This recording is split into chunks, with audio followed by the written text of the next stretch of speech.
สบายดีมื้อนี้ข้าพเจ้าจะมานำเสนอเป็นจุดแข็งจุดอ่อนของกระบะ Chevrolet Colorado นะรุ่นปี 12-2020 นี่ตามข้อเสนอของ FC หลายท่านเพิ่นเสนอมานั้น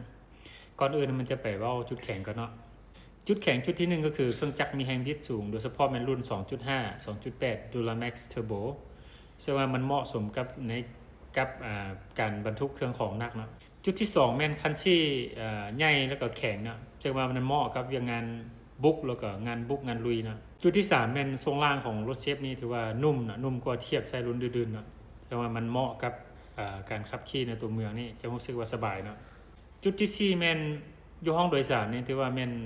มีการเก็บเสียงได้ดีเนาะเวลาเขาแล่นไหวที่บ่มีเสียงอื้อเนาะจุดที่5แม่นเป็นรถที่ให้ออปชั่นมันหลายเนาะโดยเฉพาะแม่นระบบ Cruise Control เนาะจุดที่6แม่นมีระบบความปลอดภัยเช่นว่า Track Control ESC Hill Start Assist ABS แล้วก็ ESD เนาะและอื่นๆเนาะจุดอ่อนของรถเซฟจุดที่1ก็คือระบบไฟเนาะก็คือมักมีปัญหาเรื่องระบบเซ็นเซอร์นี้เซ็นเซอร์ของเครื่องจักรแล้วก็เซ็นเซอร์ไฟโชว์นอกจากนั้นก็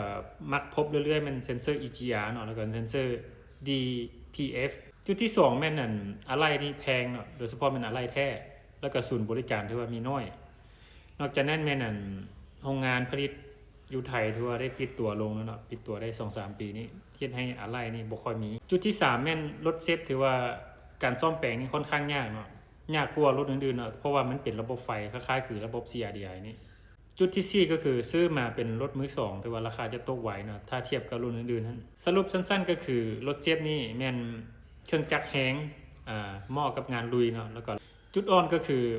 มักมีปัญหาระบบไฟฟ้าเนาะซ่อมแปลงยากอะไหล่หายากขายต่อได้ราคาถูกท้ายสุดนี้สำหรับผู้ใดที่เป็นสาวกของกระบะเซฟรุ่นนี้ถ้าหากยังจุดใดที่ข้าพเจ้ายังก้าวบ่ถึงเนาะ